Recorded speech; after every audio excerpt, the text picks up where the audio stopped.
आज तक हम आपके लिए हर तरीके की स्टार्टअप स्टोरी लेके आए हैं, चाहे वह एडटेक हो, फिनटेक हो, हेल्थ सेक्टर हो, ट्रैवल सेक्टर हो या फिर फूड सेक्टर हो। हमने सबको कवर किया है, पर आज हम आपके लिए एक न्यू फील्ड का स्टार्टअप लेके आए हैं जो कि एग्रीटेक फील्ड में ऑपरेट करता है। आज हम बात करने वाले हैं देहात स्टार्टअप के बारे में, जो कि एग्रीकल्चर फील्ड में एक बहुत बड़ा रेवोल्यूशन लेकर आ रहा है। हरियाणा के गुरुग्राम में शुरू हुआ ये स्टार्टअप आज ईस्ट इंडिया के हजारों किसानों की जिंदगी बदल रहा है। और आज इस वीडियो में हम यही जानेंगे कि कैसे ये स्टार्टअप शुरू हुआ और किस तरह ये स्टार्टअप टेक्नोलॉजी की मदद से किसानों को और बेहतर फसल बनाने में मदद कर रहा है। आज इस स्टार्टअप की वैल्यूएशन $700 मिलियन तक पहुंच चुकी है और साथ ही ये स्टार्टअप आज इंडिया का नंबर 1 एग्रीकल्चर स्टार्टअप बन चुका है। तो चलिए जानते हैं कैसे इसने लाखों किसानों की प्रॉब्लम को सॉल्व किया। ये स्टार्टअप 4 लोगों ने मिलकर शुरू किया था और इनका मानना था कि ये लोग एक ऐसा एग्रीकल्चर स्टार्टअप बनाएं जो कि लोगों की प्रॉब्लम को सॉल्व कर सके। इस कंपनी के फाउंडर्स शशांक कुमार, आदर्श श्रीवास्तव, अमरिंदर सिंह और श्याम सुंदर सिंह ने मिलकर इस कंपनी को 2012 में बनाया था। ये सभी लोग इंडिया के एग्रीकल्चर और खेती को बहुत अच्छे तरीके से जानते थे, जिसकी वजह से इन्हें पता था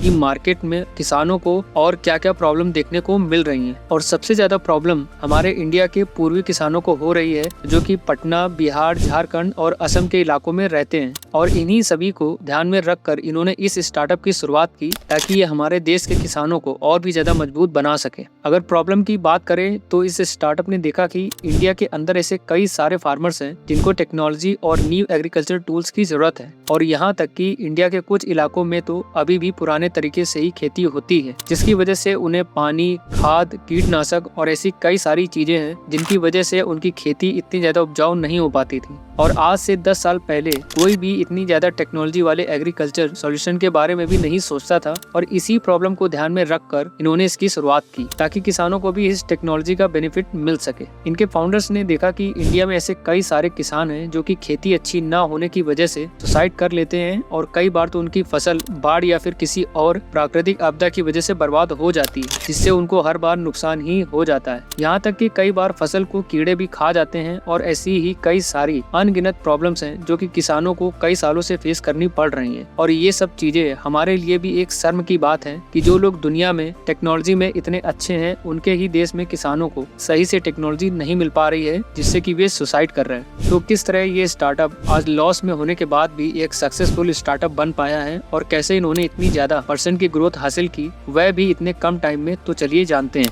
देहात के सीईओ ने अपने एक पीटीआई इंटरव्यू में भी कहा है कि उनका रेवेन्यू इस साल 55% तक बढ़ा है, जो कि 2000 करोड़ के करीब है। और 98% से भी ज्यादा का प्रॉफिट एग्रीकल्चर प्रोडक्ट की सेल करने की वजह से हुआ है। तो आपको ये सुनकर अंदाजा लग ही गया होगा कि एग्रीकल्चर सेल्स में कितना ज्यादा पोटेंशियल है और लोगों को इससे कितना ज्यादा फायदा होता है। और इस कंपनी का सबसे ज्यादा प्रॉफिट भी सेल से ही जनरेट होता है, न कि किसी और तरीके से। और आपको बता दें कि इंडिया का एग्रीकल्चर सेक्टर 2014 में $2 बिलियन का एस्टिमेट किया गया था, जो कि अब 2025 तक $25 बिलियन होने की संभावना है। और जैसे जैसे इंडिया का एग्रीकल्चर मार्केट बड़ा होगा, वैसे वैसे ही और भी ज्यादा अपॉर्चुनिटीज क्रिएट होने वाली है। आज इस स्टार्टअप के काफी सारे कंपटीटर्स बन चुके हैं, जैसे कि वेकुल फूड्स, निंजा कार्ड, ग्रामोफोन, क्रॉपिन और कृषिफाई, जो कि एग्रीकल्चर सेक्टर में ही दूसरे तरीके की सर्विस प्रोवाइड करते हैं। और अगर आपको इन पर भी वीडियोस चाहिए तो हमें कमेंट करके बता सकते हैं, हम इन पर भी आपके लिए एक डिटेल समरी बना देंगे।